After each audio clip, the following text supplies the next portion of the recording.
सभी का स्वागत है आपकी अपनी केमिस्ट्री की क्लास में बच्चों। आज हम पढ़ने वाले हैं कोलराउश का नियम। इसका जो हेडिंग है बच्चों, आयनों के स्वतंत्र अभिगमन का नियम। इसका अर्थ क्या है अभी हम जानेंगे इसी वीडियो में। मतलब आयन जो है वो स्वतंत्र रूप से गमन करते हैं। जैसे हमने कहा NaCl, NaCl में दो आयन हैं, एक Na+ और दूसरा Cl-। जब हम इसको पानी में घोलते हैं तो हमें ये दो आयन प्राप्त होते हैं। अर्थात ऐसा नहीं है कि पूरा की पूरा NaCl का अणु जो होता है वो अगर हम इसे पानी में घोल दें तो पूरा NaCl का अणु गमन करेगा, नहीं, ये आयन अलग अलग गमन करते हैं। इस चीज को भी किससे सिद्ध किया इन्होंने? प्रयोग से सिद्ध किया। आप जानते हैं कि साइंस में कोई भी चीज बिना प्रयोगों से सिद्ध नहीं होती, कि ऐसा नहीं होता कि हमने कह दिया और मान लिया। देखिए इसमें नियम में क्या है। देखिए बच्चों, आपके सामने कुछ लिखा हुआ है, हम इसे पढ़ते हैं।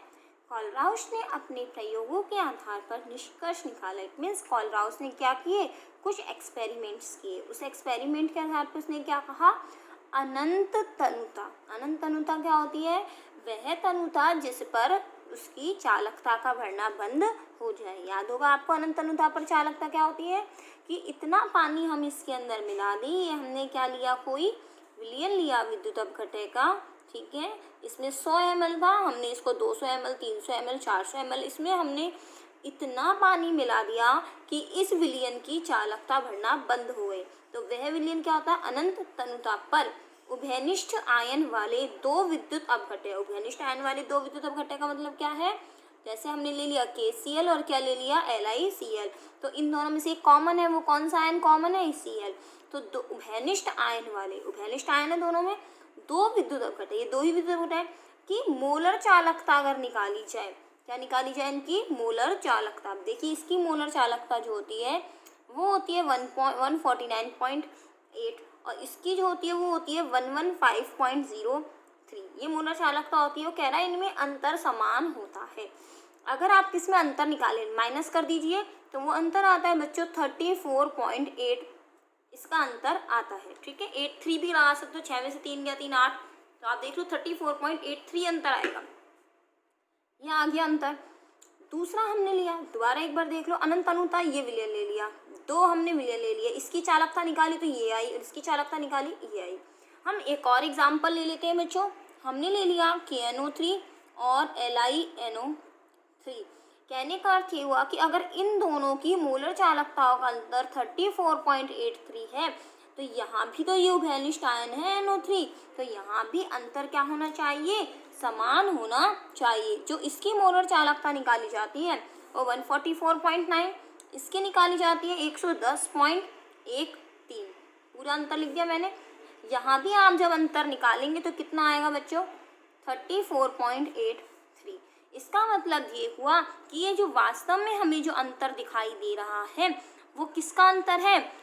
वो K+ आयन की चालकता और लिथियम आयन की चालकता का मध्य का क्या है? अंतर है। कि इस आयन की जो चालकता होती है और इस आयन की जो चालकता होती है, अगर इन दोनों की चालकता में अंतर देखा जाए तो वो कितना आएगा? 34.83 आएगा। इससे क्या बात सिद्ध हो गई बच्चों? इससे ये बात सिद्ध हुई कि हमारे पास ये जो KCl है, अगर हम इस विलयन की बात करें, जैसे मान लीजिए हमने KCl लिया, इसमें ये KCl का अणु आपने इसके अंदर डाल दिया, ठोस अवस्था में तो इसी रूप में रहेगा, लेकिन जैसे ही पानी में जाएगा ये जो KCl है ये कितने भागों में टूट जाएगा? K+ और Cl- में टूट जाएगा। फिर उसके बाद ये K+ आयन अलग गमन करेगा और Cl- अलग गमन करेगा। देखो और हम इसको तरीके से समझते हैं बच्चों। यहाँ पर हमने क्या लिया? विलयन लिए दो, ठीक है। इसके अंदर हमने क्या डाला? पानी भर दिया पानी।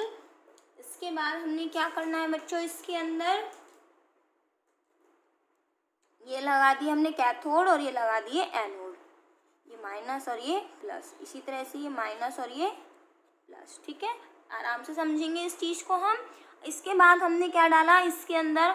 हमने मान लीजिए KCl ले लो या LiCl ले लो, ये KCl इसके अंदर डाल दिया, ये पूरा अणु था KCl का, लेकिन जैसे ही पानी में गया ये K+ आयन और Cl- में डिवाइड हो गया। जान गए हम जैसे ही LiCl डाला ये भी 2 में डिवाइड हो गया, लिथियम आयन और Cl आयन। हम क्या मान के चल रहे हैं पहले कि ये पूरा की पूरा अणु गमन करता है, ठीक है। अगर ये पूरा अणु गमन करता है, ये 149.86 जो चालकता है वो किसकी चालकता है कि K+ आयन जितना गमन करेगा और Cl- आयन जितना गमन करेगा, उन दोनों की चालकताओं को क्या कर दिया जाएगा, जोड़ दिया जाएगा। इसी तरह से लिथियम आयन की चालकता को और Cl आयन की चालकता को जोड़ दिया जाएगा, तो कितना आएगा 115.03। अब आप कुछ इस तरह से मान सकते हो बच्चों, इस वाली वैल्यू को अभी हम थोड़ी देर नहीं मानते, कोई आसान वैल्यू लेते हैं।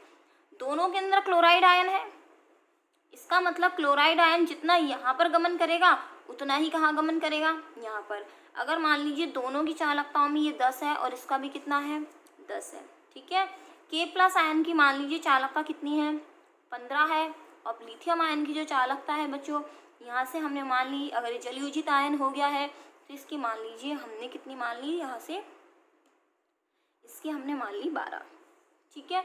अब ओवरऑल अंतर कितना आया, 15 में से 12 गया, कितना आया 3 ही आया ना, क्योंकि जब हम इन दोनों की चालकताओं का अंतर निकालेंगे, भाई इसकी चालकता का अंतर और इसकी चालकता का अंतर निकालेंगे तो कितना आया 3 आया, ठीक है। अगर मान लीजिए दूसरा एग्जाम्पल लेती हो KNO3 और लिथियम नाइट्रेट।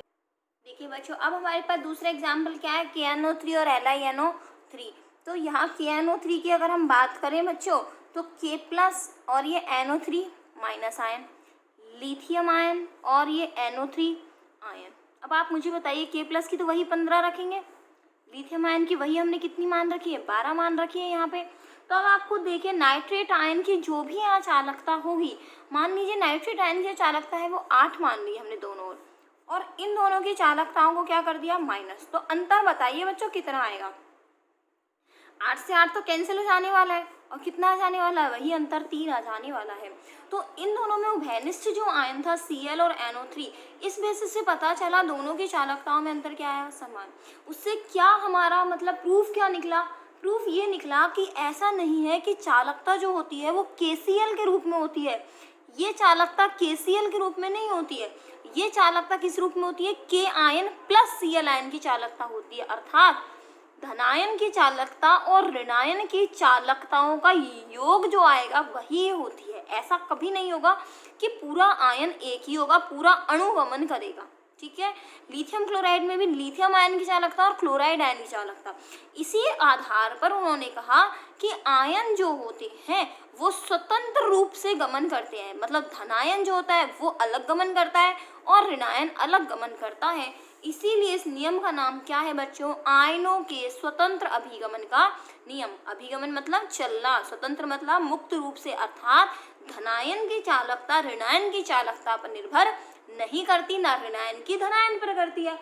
तब आपको समझ आ गया कोलराउश का नियम। बच्चों ये जो मैंने आपको समझाया ये क्या थी, इसकी भूमिका थी। अब नियम क्या है वो नियम हम लिख लेते हैं, ये नियम नहीं है, ये केवल निष्कर्ष है जो उसने निकाला, ठीक है। अब हम नियम लिखते हैं जो पेपर में हमसे पूछा जाएगा। कभी भी बच्चों क्वेश्चन के पीछे मत भागना कि मैडम ये पेपर में नहीं आएगा तो ऐसे क्यों बताया। बच्चों समझ में आना भी तो जरूरी है, ऐसा थोड़ी है बस एग्जाम में मार्क्स गेन करने हैं। मार्क्स तभी गेन होंगे आपको समझ आ जाएंगी छोटी छोटी बातें, रटना भी तो नहीं पड़ेगा तो समझ आ जाएंगी सारी चीजें। चलिए अब लिखते हैं हम अपना नियम। देखिए बच्चों नियम क्या है, अनंत तनुता पर, अनंत तनुता मतलब इनफाइनाइट डाइल्यूशन हो गया, पानी की मात्रा इतनी हो गई कि अब चालकता बदलेगी नहीं। किसी विद्युत अपघटय, विद्युत अपघटय का मतलब क्या हो गया बच्चों, जैसे हमने क्या ले लिया कोई NaCl, अनंत तनुता मतलब लैम्डा क्या होगा इन्फिनिटी। चालकता को हम किससे प्रदर्शित करेंगे, यहाँ पे लैम्डा से। अनंत को किससे प्रदर्शित करेंगे, इनफाइनाइट से। या मैं आपको बता दूं कई बार हमें दूसरा सिंबल भी लिखने को मिल सकता है, या तो लैम्डा इनफाइनाइट लिखेंगे या लैम्डा नोट। इस जीरो को क्या बोलते हैं, जीरो नहीं बोलेंगे, लैम्डा नोट। अगर इन दोनों में से कुछ भी आपको मिले तो आप कंफ्यूज नहीं होंगे, इसका मतलब भी अनंत तनुता पर चालकता है और इसका मतलब भी अनंत तनुता पर चालकता है। किसका, मोलर चालकता का योग। अब आप चाहें तो यहाँ पे क्या लिख सकते हैं, m लिख सकते हैं। मोलर चालकता कह रहा है ना तो m लिख दिया। धनायन और ऋणायन की मोलर चालकताओं के योग के बराबर होता है। देखिए यहाँ से कैसे लिख सकते हैं बच्चों, यहाँ से हम देखिए यहाँ से लैम्डा इनफाइनाइट अनंत अनुता पर चालकता, कौन सी चालकता? मोलर चालकता। किसके बराबर होता है?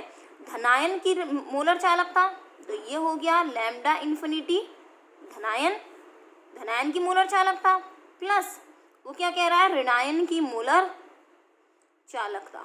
हो गया। तो धनायन की मोलर चालकता और ऋणायन की मोलर चालकताओं के योग के बराबर होता है। बच्चों एक चीज और यहाँ से बता दें, या हम इसको ऐसा ना लिख के, अगर नोट लिखते हो तो ऐसा भी लिख सकते हो, नोट बराबर lambda note plus lambda note minus. यहाँ प्लस और माइनस का मतलब क्या है? इसका मतलब है धनायन की मोलर चालकता अनंत अनुता पर, और इसका मतलब है अनंत अनुता पर ऋणायन की मोलर चालकता। मैंने इस इनफाइनाइट नोट को इसलिए बता दिया है ताकि आप कंफ्यूज ना हो कि मैडम कहीं हमने नोट पढ़ा है, कहीं हमने इनफाइनाइट पढ़ा है, दोनों का मतलब समान ही है। एक चीज और बच्चों, यहाँ से हमें यहाँ पर दिख रहा है सोडियम आयन कितने हैं? 1, क्लोराइड आयन कितने हैं? 1, अर्थात यहाँ संख्या लिखने की आवश्यकता नहीं है। लेकिन मान लीजिए आपके पास इस तरह से आता है कि NaCl के लिए ये वैल्यू लिखिए, कि NaCl के लिए आप इसको कैसे लिखेंगे, तो मैं आपको बता दूं, लैम्डा इन्फिनिटी आ सकता है बच्चों, NaCl के लिए मोलर चालकता लिखो, इसकी जगह क्या लिखा? NaCl बराबर लैम्डा इन्फिनिटी, क्या है यहाँ पे? सोडियम आयन, तो Na प्लस, फिर प्लस लगाया लैम्डा इन्फिनिटी, फिर क्या है अपना? Chloride ion. ओके बच्चों, देखो एक एग्जाम्पल और लिखते हैं यहाँ से, Na2SO4 के लिए बताइए, किसके लिए कह दिया? Na2SO4, तो पहले इसका सूत्र लिखें, लैम्डा इन्फिनिटी Na2SO4, अर्थात अनंत अनुता पर सोडियम सल्फेट की मोलर चालकता। आगे अब सोडियम आयन कितने दिख रहे हैं आपको? 2 दिख रहे हैं, तो कितना लगाओगे आगे? 2, और क्या लिख दोगे? Sodium ion plus sulphate ion कितना है? 1 ही है, 4 नहीं है। सल्फेट तो खुद ही क्या होता है? SO4-2, ठीक है, यह आ गया लैम्डा इन्फिनिटी। समझ में आई बात आपको कि किस तरह से आपको लिखना है यहाँ से? तो यहाँ से आपको अगर ये 2 दे रखे हैं तो 2 लिखिए, 3 दे रखे हैं 3 लिखिए, 4 दे रखे हैं 4 लिखिए। जैसे मान लीजिए आपको लिख दिया Al2SO4 का होल थ्राइस। अब इसके अंदर मैं आपको बता दूं एल्यूमिनियम आयन कितने हैं? 2, और सल्फेट आयन कितने हैं यहाँ से? 3। तो आपको क्या लिखना होगा? लैम्डा इन्फिनिटी Al2SO4 का होल थ्राइस बराबर लैम्डा इनफाइनाइट एल्यूमिनियम आयन कितने हैं? 2 प्लस कितने हैं? 3 लैम्डा इन्फिनिटी SO4-2। समझ में आ गया? क्योंकि कई बार हमारे पास न्यूमेरिकल आता है, आपको एल्यूमिनियम आयन की मोलर चालकता दे दी जाए और सल्फेट आयन की मोलर चालकता दे दी जाए और पूछे इस विलयन की मोलर चालकता का मान क्या होगा, तो आपको यहाँ 2 और 3 से करना होगा। जैसे मान लीजिए मैं अपनी तरफ से ही मान लूँ कि एल्यूमिनियम आयन की मोलर चालकता कितनी है? 10 है। मैंने मान लिया इतनी नहीं होती है बच्चों।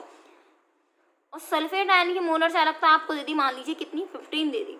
तो अब आप कैसे करेंगे? ऐसा नहीं है 10 और 15 को जोड़ देंगे कि कितना हो जाएगा? 25 आ जाएगा। नहीं, आपको क्या करना होगा? 2 और लैम्डा आयन की इसकी इतनी एल्यूमिनियम आयन की 10, तो 2 × 10 प्लस, और फिर उसके बाद क्या होगा बच्चों? SO4-2 है, कितने हैं? 3 गुणा कितनी है इसकी?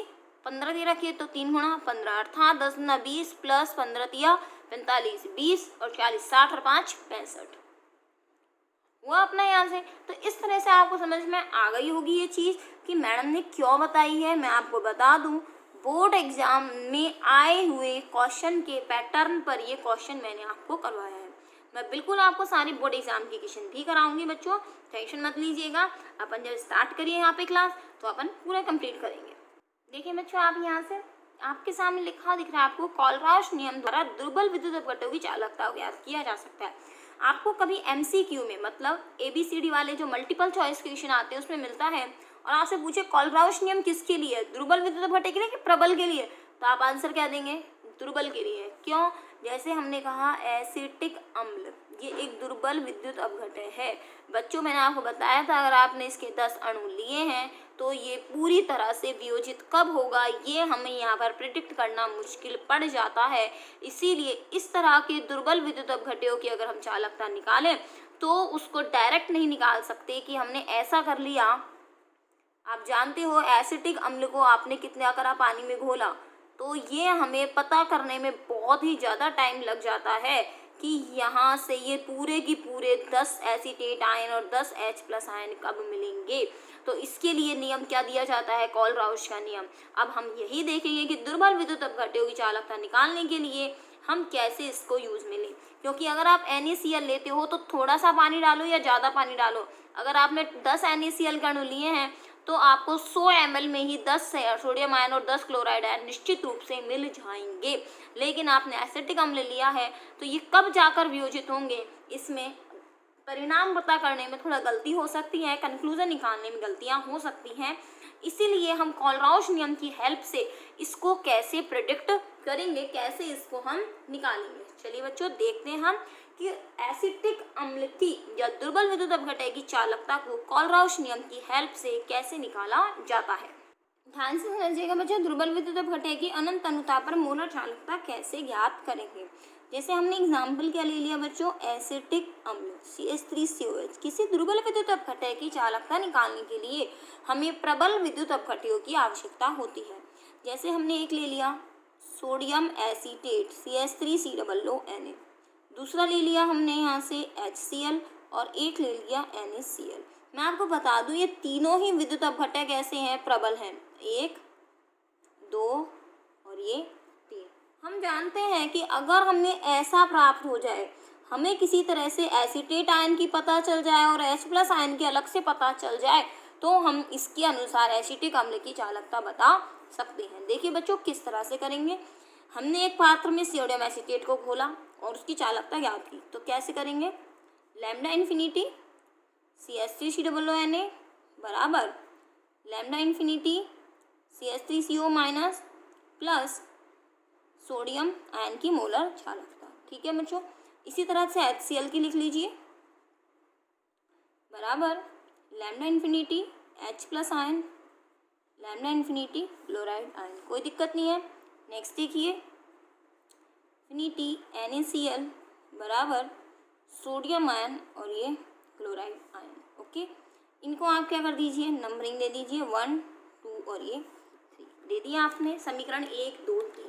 अब आपको करना क्या है, आपको कहाँ तक लेके आना है, इसको कहाँ तक आपको करना है, आपको इन दोनों को प्राप्त करना है। अब हम कुछ जोड़ बाकी इसमें ऐसा करेंगे कि हमें ये प्राप्त हो जाए।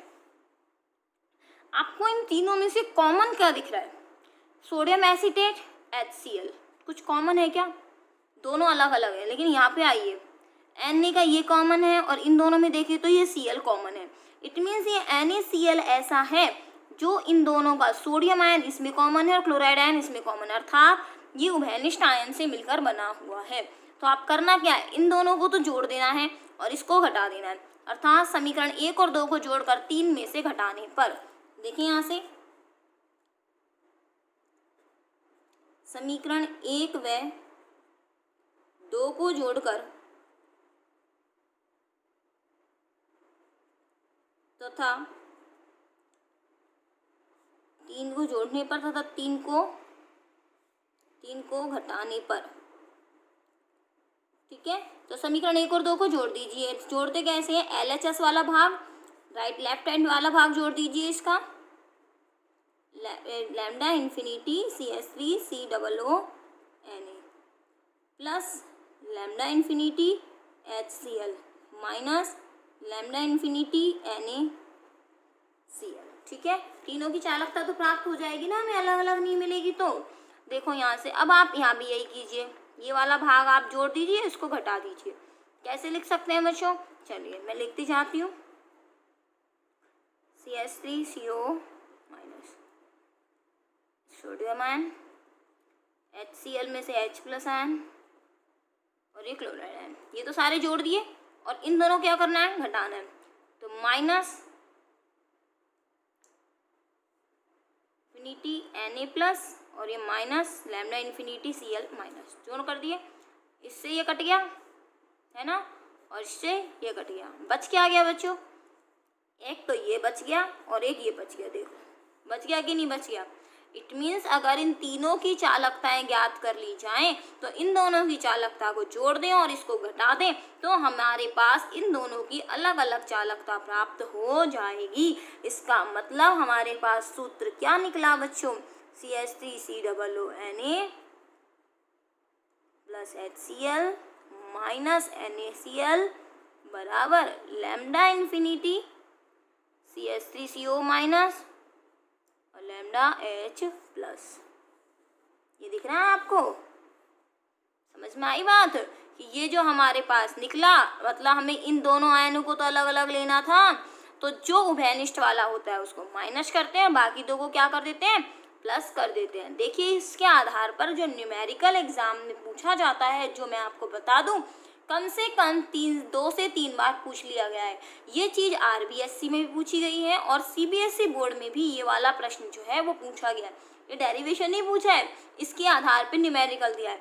अर्थात आपको इन तीनों की चालकता दे देंगे और आपसे कहेंगे एसिटिक अम्ल की चालकता बताइए। देखिए न्यूमेरिकल करा देती हूँ मैं आपको। देखिए बच्चे ये क्वेश्चन आपके सामने दिख रहा है, NaCl HCl और NaAC लिखा हुआ है। NaAC का मतलब सोडियम एसीटेट, ये AC एसीटेट आयन होता है कि मोलर चालकता अनंत अनुता पर मोलर चालकता का मान ये दिया हुआ है क्रमशः, तो बताएं एसिटिक अम्ल के लिए मोलर चालकता क्या होगी। अभी अभी हमने करा है, देखिए यहाँ से दिया क्या गया आपको, लैम्डा इन्फिनिटी NaCl दिया गया है, वो कितना है 126.4। लैम्डा इन्फिनिटी HCl दिया गया है, वो कितना है 425.9 और lambda infinity acetate sodium acetate दिया गया है, इसको है ना ये जो लिखा है इसको ही लिखा है हमने ये, ठीक है, वो कितना गया 91.01। आपसे क्या रहा है कि इसको बताइए, है ना। तो अभी अभी हमने बताया था कि जो अपने पास देखो HCl CH3CONA, इसमें से NaCl क्या है कॉमन, अर्थात इन दोनों को जोड़ेंगे और इसको घटा देंगे। देखो यहाँ से लैम्डा इन्फिनिटी CH3COOH निकालने के लिए lambda infinite CH3CONA plus lambda infinite HCl minus lambda infinite NaCl, यही तो हमने करा है बच्चों यहाँ से। तो देख लीजिए ये कितना है अपना 91.01, ये कितना है 425.9 माइनस 126.4, यही है। आप कैलकुलेट करके बता देना कितना आएगा आंसर अपना, प्लस माइनस तो आप कर ही सकते हैं। तो ये हो गया अपना आंसर। इसी के जैसा बच्चों हो सकता है एग्जाम में एक और पूछ लें। मान लीजिए एक सेकंड क्वेश्चन मैं बना देती हूँ यहाँ से आपके लिए कि देखिए ये क्वेश्चन मैंने अपनी मर्जी से बना दिया, आपके लिए दिया क्या है कि ये 3 दिए हुए हैं, आप बताइए अमोनियम हाइड्रोक्साइड के लिए क्या होगा। अब अमोनियम हाइड्रोक्साइड निकालना है, ये 3 दिए गए हैं तो आप कॉमन ढूंढिए, NH4Cl NaOH, क्या कोई कॉमन है, नहीं है बच्चों। ये देखो Na, ये रहा Na, ये Cl, ये रहा Cl दिया गया है ना। इट मीन्स इसके लिए जो फॉर्मूला बनेगा NH4OH है, बता दूँ दुर्बल विद्युत घटक है, तो यहाँ से अगर हमें इसको निकालना है बच्चों तो क्या करना होगा, NH4Cl को प्लस NaOH को जोड़ दीजिए और लैम्डा इन्फिनिटी NaCl को घटा दीजिए। अच्छा एक और क्वेश्चन यहाँ से मिलता है, जैसे हम यहाँ से एक और क्वेश्चन अपनी मर्जी से बना लें कि पानी के लिए H2O के लिए अनंत अनुता पर मोलर चालकता कैसे ज्ञात करेंगे, कैसे ज्ञात करेंगे। अब आपको ऐसे 3 निकालने हैं। देखो यहाँ पर आपको ये था और आपको ये तीनों दिए गए थे, आपने सिर्फ ये कर लिया कि आपको प्लस और माइनस पता था, लेकिन अब आपको क्या दिया गया है, ये कहा है और आपसे बताना है कि ये 3 कौन से वाले होंगे। तो आप कैसे जजमेंट करोगे वो मैं आपको सिखा देती हूँ। इसका मतलब लैम्डा इन्फिनिटी H2O हमें निकालना है, तो H2O में कौन कौन से आयन है, H और OH आयन है। तो आप कैसे करोगे बच्चों, देखो मैं आपको सिखा देती हूँ कैसे करना है। H प्लस आयन से कोई प्रबल बना दो कुछ अम्ल, तो H प्लस का कौन सा हो जाएगा HCl हो गया।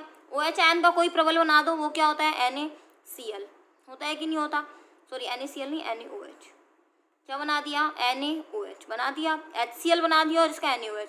अब इन दोनों को कॉमन मिला दो, H और OH को तो हटा दो, जो बच गया NaCl।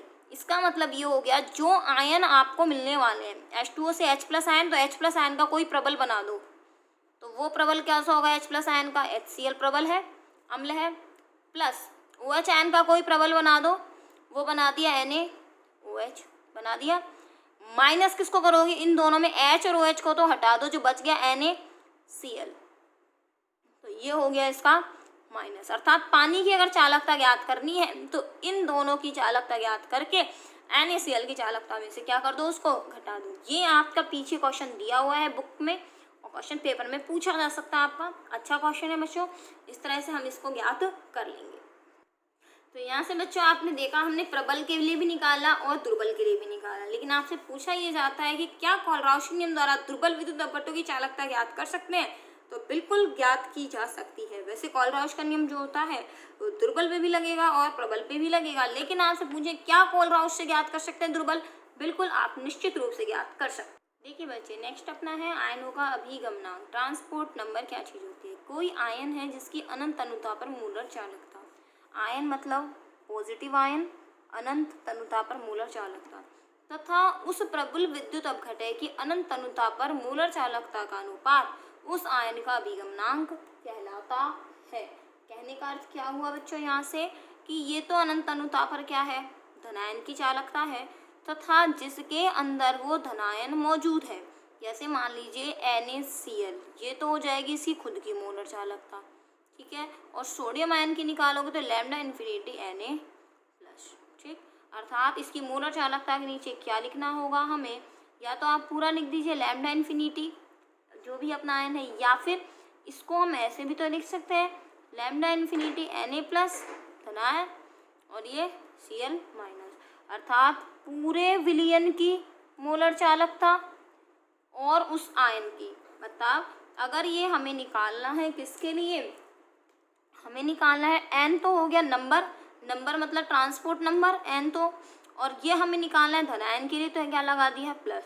तो धनायन का मोलर, धनायन का जो अभिगमनांक होगा वो धनायन की चालकता बटा पूरे विलयन की चालकता। इसी तरह से ऋणायन का अभिगमनांक क्या होगा, ये ऋणायन की चालकता हो गई अपने पास, और बटा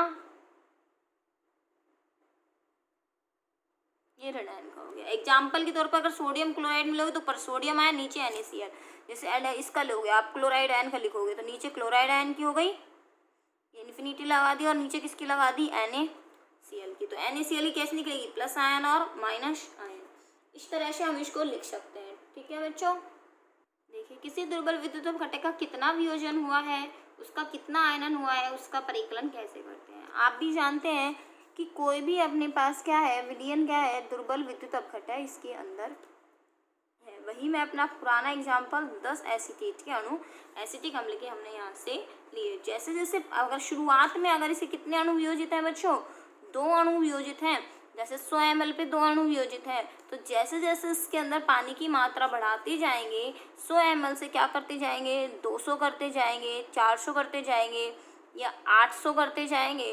कंटिन्यूअसली यहाँ भी आयनों की संख्या जो होगी वो क्या होती जाएगी बच्चों, बढ़ती जाएगी। और ये कब तक बढ़ेगी, जब तक ये पूर्ण रूप से वियोजित नहीं हो जाता, अर्थात तनुता बढ़ाने पर वियोजन की मात्रा बढ़ती जाती है। पहले 10 में से 2 अणु वियोजित होंगे, फिर 4, फिर 6, फिर 8, अर्थात अगर तनुता यहाँ पर बहुत ज़्यादा कर दी जाए तो वियोजन की मात्रा भी बढ़ने लग जाती है।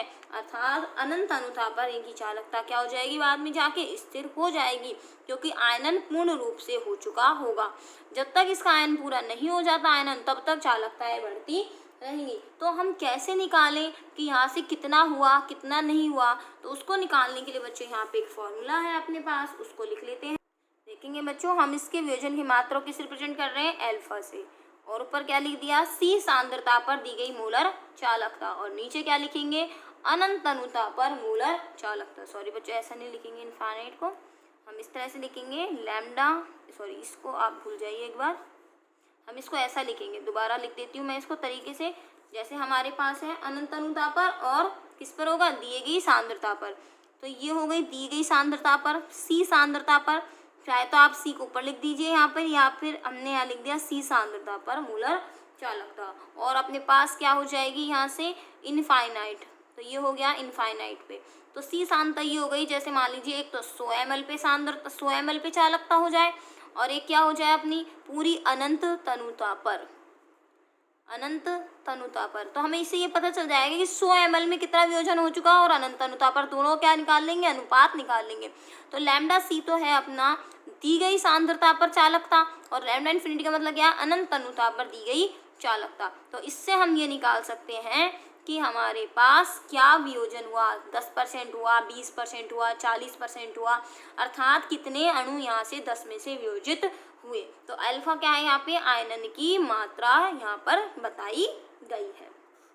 समझ में आ गया? किसी सांद्रता का मतलब क्या है, कोई भी गिवन सांद्रता हो सकती है जिसके अंदर उसका वियोजन कितने भी अणु हो सकता है, लेकिन अनंत तनुता पर क्या होगा, पूर्ण रूप से वियोजन हो जाएगा। तो बच्चों यहाँ पर अपना कोलराउश का नियम फिनिश होता है। अब हम कल जो पढ़ने वाले हैं बच्चों, वो हम पढ़ेंगे नेक्स्ट अपने वीडियो में विद्युत रासायनिक सेल। क्योंकि विद्युत रासायनिक सेल मैं पहले पढ़ा चुकी हूँ, तो केवल इंट्रोडक्शन देंगे। पहले इसलिए पढ़ाया था ताकि कन्फ्यूज़न ना हो। विद्युत रासायनिक सेल का हम थोड़ा सा इंट्रोडक्शन लेके फिर उसके आगे का भाग सॉल्व करेंगे।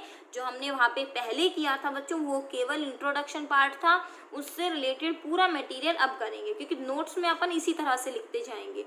अपना विद्युत रासायनिक सेल हमने पहले नहीं लिखा नोट्स में, लेकिन अब हम विद्युत रासायनिक सेल को नोट्स में लिखेंगे। तो हम दोबारा से एक बार और उसको देखेंगे।